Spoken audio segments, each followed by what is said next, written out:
You have no sympathy for that man. Zero. Death penalty. How do you feel about the death penalty? Well, I like the death penalty. We should have, instead of an electric chair, we should have an electric bench, so we can put them all on the bench together and, light them up all at once. You're not joking. No, I'm not. Not at all. Tell me why. Well, because the only people that get the death penalty are cold-blooded, first-degree murderers. They're vile, they're nasty, they're dangerous. And as a result, we need to give them a fair trial. We need to give them the appellate process, because I believe in our criminal justice system. So once you've had your trial, and once you've had your first appeal, your second appeal, heck, give them 3 appeals.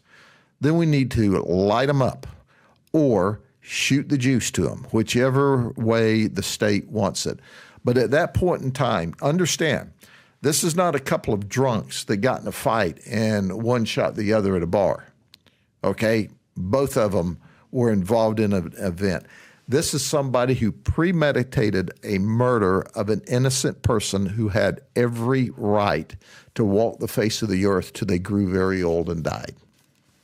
How do you think a child predator, a 40-year-old man, sexually abusing a 10-year-old girl or a 10-year-old boy, what do you see? Do you see death penalty for them as well? Oh, absolutely. That's more horrific than murder in my estimation, because is that the highest for you? Well, you cannot by law. Well, we just instituted capital punishment for sexual battery in Florida. I have every confidence the United States Supreme Court's going to strike that down. They already have. They shouldn't, but they will. I just believe that.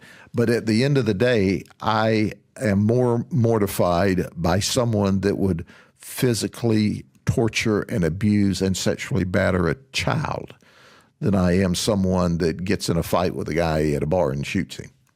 How many death penalties have you been a part of? Oh, I don't know. Several. I mean, you lose count after a while. More than 10? I don't. Yes. In some command capacity, yes. And have you been there watching it happen or no? Oh, I've gone to see one. And how was that experience? Well, it was anticlimactic. It was after they used the chemical drip. And I can describe that to you. First, if we have time, I'll tell you the story. There was a guy by the name of Eddie Wayne Davis, and I don't remember names well, as you can tell, but Eddie Wayne Davis attacked a beautiful little girl, Kimberly Waters, who was 12 years old. He sexually abused her. He threw her into a dumpster and covered her up with trash. Well, we started that investigation. First, it was Kimberly was a missing persons, and then a friend of mine who's now the police chief in Auburndale was one of my deputies at the time, found her in this dumpster. So the investigation began, and we had been working around the clock. Well, we pretty quickly focused in on Eddie Wayne Davis. We had to have evidence. I created a relationship with him, a friendly relationship with him, because we suspected him, and we would need to talk to him. How'd you do that? Well, because I did it by asking him, hey, because we were searching his house and we obtained blood evidence, but we didn't have any of that back at the lab. So I offered, hey, are you hungry? Would you like cigarettes to smoke? I just treated him nice. This is after you know he did it, or this is when you're speculating that he did it? Speculating. Okay, got it.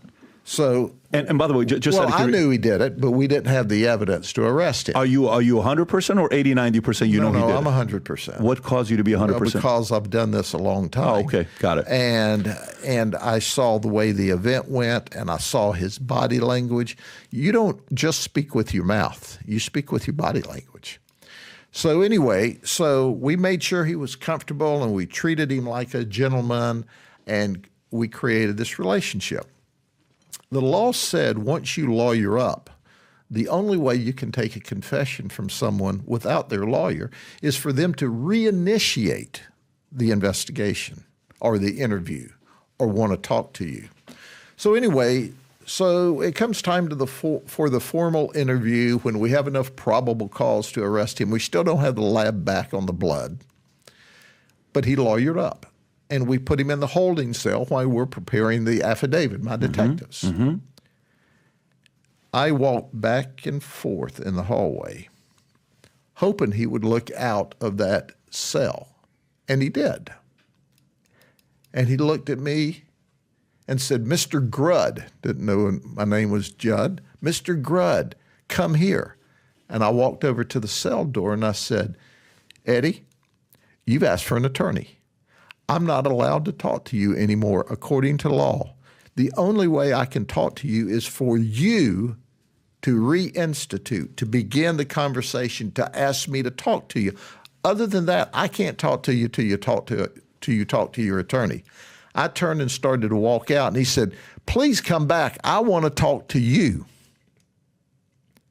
I sat in that cell with him while he sobbed, and I wiped his nose and patted him on the back while he confessed to the rape and murder of that 12-year-old girl. Are you kidding me? I had to watch him die as a result of that. That was one of the most horrific things that I've ever seen, and there are details that are shockingly horrific that I'm not going to share out of respect for Kimberly, the baby that was murdered. I went up there that day. They had a saline PICC line in his arm when they opened the curtains. They asked him if he had any last comments to make, and he shook his head no. And then they put there was 2 drips in there, 2 different combinations. One was to render him unconscious, and the other was to stop his heart. And it was a very peaceful passing. And here's how I equate it. If you've ever had a surgical procedure, and you're laying there and they have the saline drip, and the anesthesiologist or the anesthetist says, "Okay, now count backward from 10 and you get to about 7 and you go to sleep." That's what it was like. It was anticlimactic. And your inner soul says, "I wish he'd have suffered some." Really? But your faith in God says it is the way it should have been. Does it cause you to want to go find out how does a person get to something like this? I brought a guy on a podcast a few years ago, and he was from Britain. And what he did is his job was to interview people after they killed somebody, to sit down with them and find out if they did it or not. And he's just sizing up the body language and all this stuff. And he told me a lot of these stories, what he did.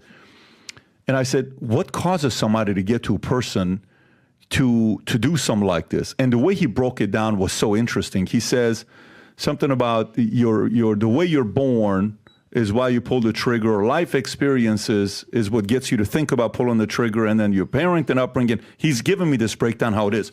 Having been around all these people, like, where do you go to say, what causes a guy like this? I think he died at 45. I just looked him up right now to see, he was born September 12, 1968.